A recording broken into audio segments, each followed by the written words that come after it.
The past is never truly gone. It lingers, it hides, it waits. In the shadows of our minds, the echoes of childhood traumas whisper. They taint our present, shape our fears. These are the stories that haunt us, the ones we try to forget but never can.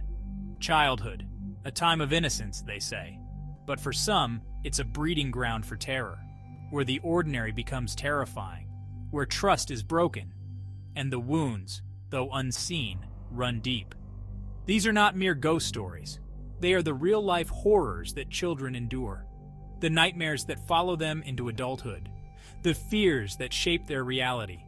Come, dear reader, step into the shadows, listen to the whispers, but be warned, once you enter this world, you may never see the world the same way again. The swing set creaked in the wind, like a rusty hinge on a coffin. A lone figure sat on the swing, a little girl, lost in her thoughts, or perhaps lost from them. Her name was Emily, and the playground, once a place of joy, had become her prison. The other children sensed her fear. They smelled it on her like the scent of a wounded animal. They called her names, pulled her hair, stole her toys. Each act of cruelty chipped away at her spirit, until only a hollow shell remained. Emily retreated further into herself, finding solace only in her imagination. But even there, the bullies found her, their laughter echoing in her ears, their faces morphing into monsters in the shadows. The playground became a symbol of her powerlessness, a constant reminder of the cruelty of others. And as she grew older, the fear remained, a knot in her stomach that tightened every time she saw a group of children playing. The old house groaned under the weight of secrets. Inside, 10-year-old Daniel sat at the piano, his fingers dancing over the keys. A melody both beautiful and melancholic filled the air. His mother, a woman of fragile beauty and a volatile temper, listened from the shadows. Her eyes narrowed, her lips pursed. "You're playing it wrong," she hissed. Daniel's fingers faltered. He knew he wasn't playing it wrong. He had a gift. Everyone said so. But his mother's words struck a chord of doubt deep within him. "Start again," she commanded. "And this time, get it right." Night after night, the scene repeated. Daniel's confidence eroded with each sharp word, each dismissive gesture.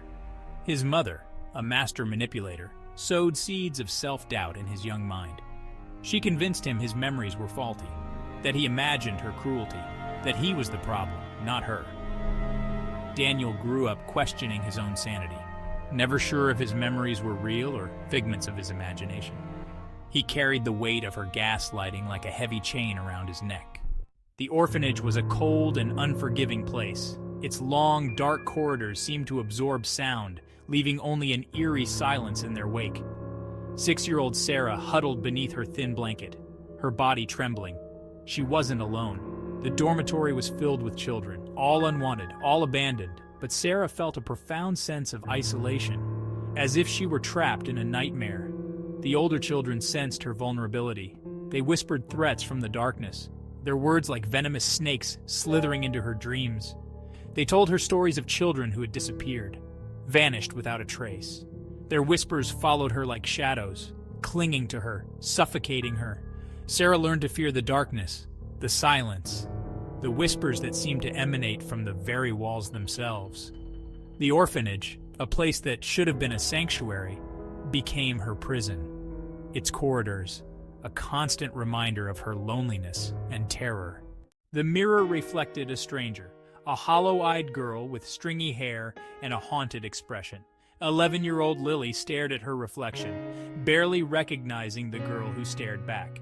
Her father, a man whose love was conditional at best, had left, leaving Lily and her mother to fend for themselves.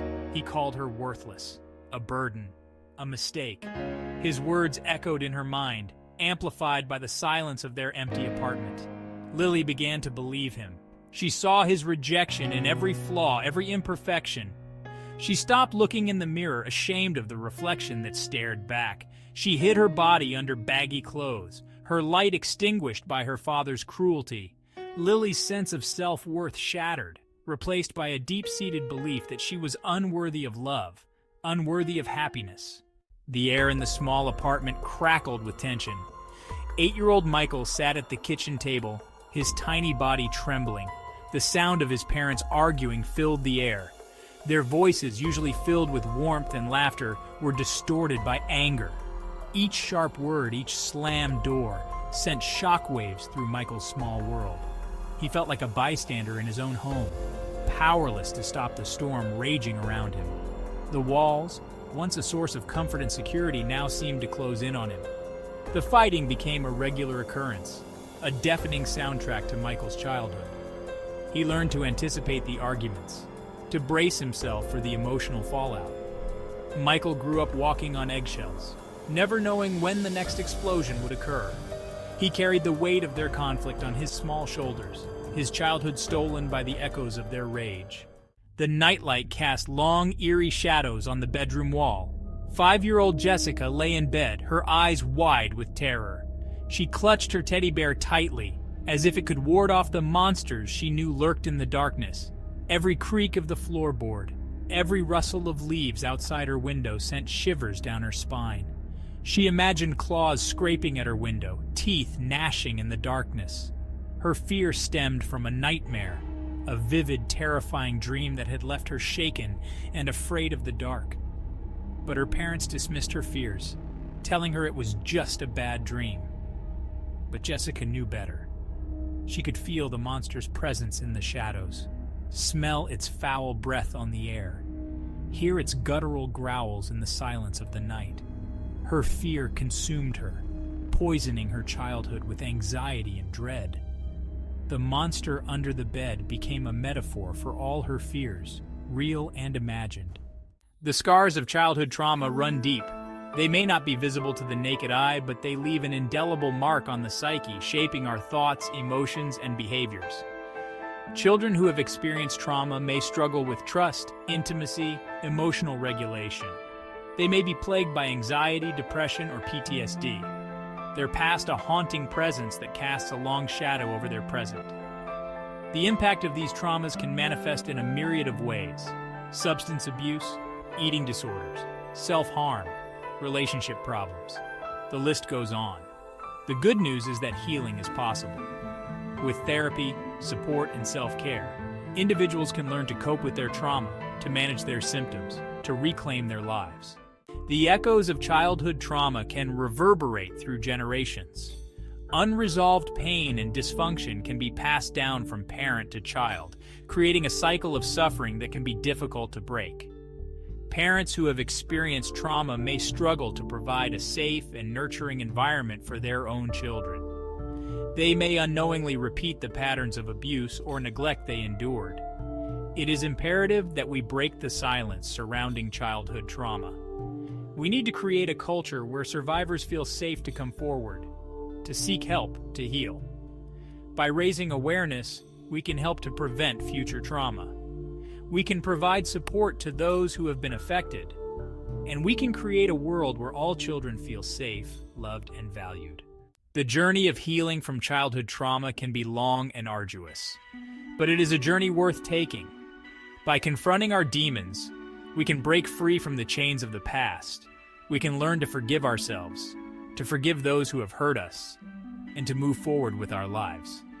We can emerge from the darkness stronger, wiser, and more resilient than before.